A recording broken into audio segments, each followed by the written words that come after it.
Selamat datang di channel Neng Parsini. Video alur cerita novel audio kali ini berjudul Si Iblis Kecil. Semoga terhibur.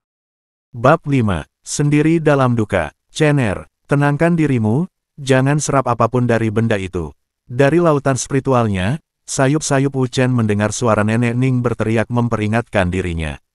Batu apa ini? Apakah aku bukan manusia? Walau dalam kondisi yang sedang kalut, Wu Chen berusaha tetap tenang. Perlahan pemuda itu mulai menyadari jika secara tidak sadar dia menyerap dengan kuat semua sumber energi, termasuk energi yang berasal dari kristal ungu itu.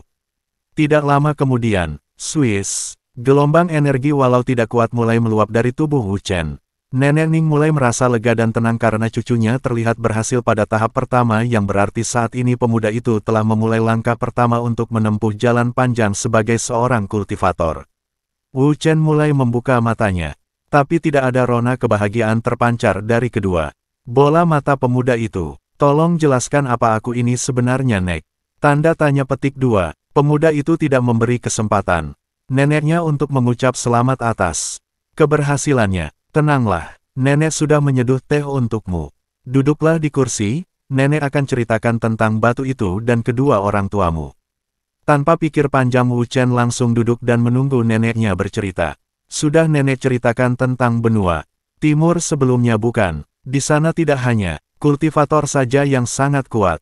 Bahkan monster iblisnya juga sangat mengerikan. Di sana monster iblisnya sudah melebihi tingkat 9.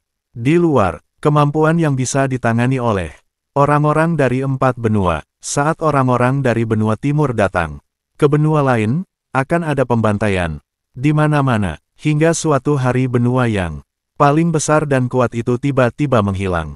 Konon beberapa orang kuat dari 4 benua, yang berhasil bertahan saat berlatih di benua timur, menyegel benua itu agar tidak lagi terhubung dengan benua lainnya. Nenek diam cukup lama karena harus menahan sakit yang dia derita.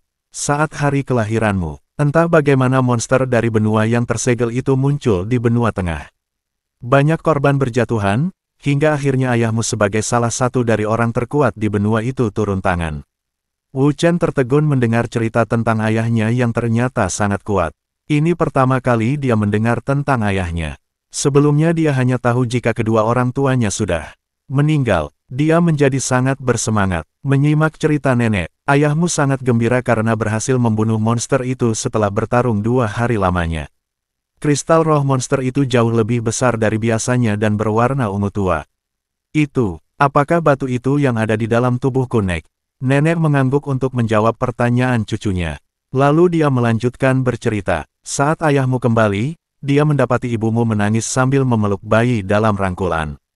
Tetapi bukan tangis kebahagiaan, karena setelah persalinan, dirimu ternyata sudah tidak bernyawa. Dek, Wu Chen tersentak mendengar cerita Nenek Ning. Lalu kenapa aku ada di sini dan masih hidup, Nek? Itu karena ayahmu menggunakan teknik terlarang. Jiwamu saat itu belum menghilang sepenuhnya. Dia menggunakan teknik pengikat jiwa dan memasukkan kristal monster agar kau bisa hidup kembali. Tetapi, ki dalam kristal roh itu menyebar dan tubuhmu perlahan berubah menjadi seperti yang sekarang. Karena ternyata masih ada sedikit jiwa monster dalam kristal roh itu. Ayahmu tidak tahu jika kristal roh dari benua timur harus dimurnikan terlebih dahulu. Orang jadi merasa takut saat melihat dirimu. Karena itulah kedua orang tuamu pergi mencari jalan ke benua timur untuk mencari cara untuk mengembalikan tubuhmu. Sebelum pergi, mereka menyegel batu kristal itu agar tubuhmu tidak berubah jelek sepenuhnya. Jadi orang tuaku masih hidup, Nek. Wu Chen sangat senang mendengar penuturan neneknya. Nenek menggelengkan kepala. Tidak ada yang tahu keadaan mereka, entah masih hidup atau tidak. Orang-orang sudah menganggap mereka sudah tewas di sana. Mendengar itu Wu Chen yang sempat berharap menjadi sedih kembali. Setelah kepergian mereka banyak orang yang menginginkan kau mati dan mengambil kristal monster itu untuk diri mereka sendiri. Aku terpaksa membawamu kemari dengan bantuan sekte tempat ayah dan ibumu berlatih dulu. Lalu nenek pergi dan kembali dengan membawa sebuah kotak dari kamarnya. Ini milikmu, ucap nenek dengan mengulurkan sebuah kotak berukuran kecil. Setelah dibuka isi dalam kotak itu adalah sebuah token berwarna hitam dengan ukiran burung elang berwarna emas. Dan satu lagi, ini hadiah dariku untukmu. Nenek memberikan sebuah gulungan kitab pada Wu Chen. Apa isi gulungan ini, Nek? Coba alirkan kimu ke dalam kitab itu, jawab nenek dengan tersenyum.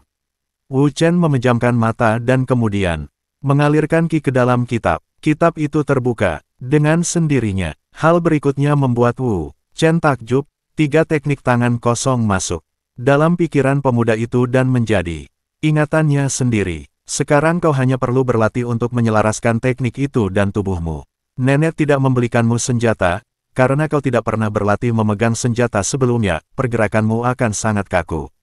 Jadi teknik tangan kosong akan lebih cocok untuk sementara waktu, sedangkan token dalam kotak itu tidak akan berguna bagimu saat ini.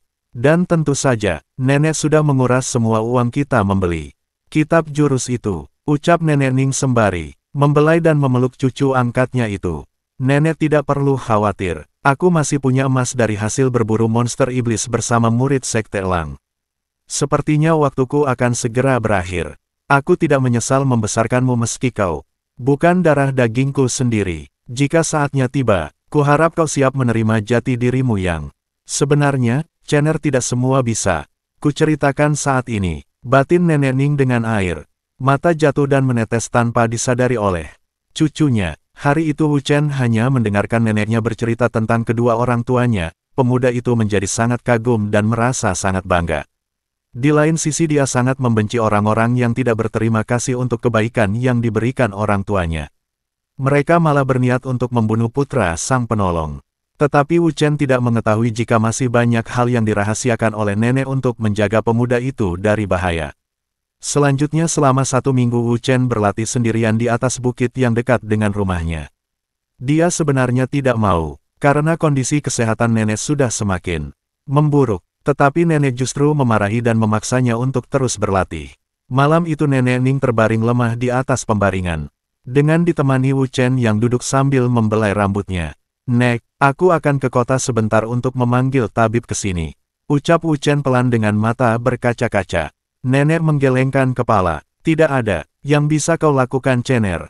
Tubuhku sudah hancur di dalam. Racun ganas itu terus mengerogoti tubuhku, bahkan ahli obat dari sekte kuat pun tidak bisa menyembuhkan luka-lukaku. Apalagi tabib dari kota kecil ini.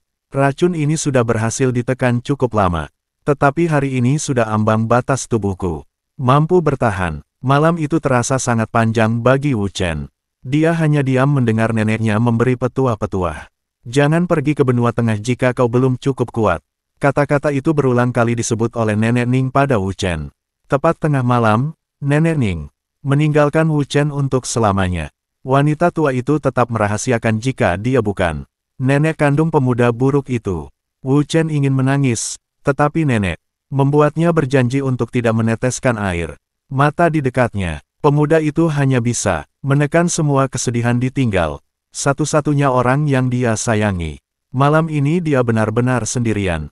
Hanya bisa memeluk jasad nenek yang sudah dingin dan mulai kaku. Sementara itu Chungli uring-uringan terus di Sekte Elang karena Wu Chen tidak ikut dalam 3 kali perburuan. Seharusnya mereka berburu setiap 3 hari. Kenapa iblis kecil ini tidak pernah datang lagi? Apa terjadi sesuatu padanya? Mendengar perkataan Chungli membuat Yun yang baik mencemaskan temannya. Sebaiknya besok pagi kita berkunjung ke rumahnya. Perkataan gadis itu langsung disetujui oleh 2 rekannya. Matahari baru saja menyembul di balik bukit. Wu Chen dengan mata sayu meletakkan sebuah batu sebagai nisan di pembaringan terakhir. Neneknya, Wu Ning, begitulah ukiran yang tertulis di batu nisan itu. Nenek, aku pasti akan menjadi lebih kuat dan mencari keberadaan orang tuaku. Meski aku tahu dengan wajah dan tubuhku akan sangat sulit berkembang. Terima kasih sudah merawat dan tetap menyayangiku sebagai seorang manusia. Aku Wu Chen tidak akan bertahan sejauh ini tanpa kebaikanmu. Pada akhirnya, tanpa disadari pemuda itu, air mata bercucuran. Tidak mampu terbendung lagi. Setelah Wu Chen agak tenang, sebuah suara mengejutkan pemuda itu. Hai iblis buruk, sepertinya hari ini kau sedang berduka. Wu Chen menoleh dan melihat tatapan jijik dari Rui dan 2 orang temannya. Karena pagi itu Wu Chen tidak menutup wajah dan kepalanya, hanya mengenakan pakaian biasa. Wu Chen yang tidak menyahut ucapan kasar dari murid Sekte Elang itu, membuat Rui tersenyum sinis. Kau tidak perlu khawatir iblis. Buruk, aku akan berbaik hati mengantarmu menemui nenek iblis itu sebentar lagi. Tetapi, sebelum itu bagaimana jika kau menyerahkan semua hasil yang kau dapat dari perburuan monster iblis? Hahaha, 3 murid sekte elang itu terlihat sangat bangga dengan diri mereka sendiri.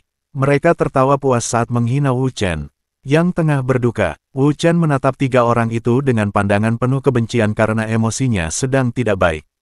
Biasanya dia akan diam saja jika dihina, tetapi pagi ini neneknya baru saja dimakamkan. Lalu mereka datang dan memanggil neneknya dengan sebutan Nenek Iblis. Wu Chen sudah tidak bisa mentolerir hal itu. Aku menyimpan semua hartaku di rumah, ucap Wu Chen dengan suara bergetar. Pemuda itu sengaja melangkah ke arah kediamannya.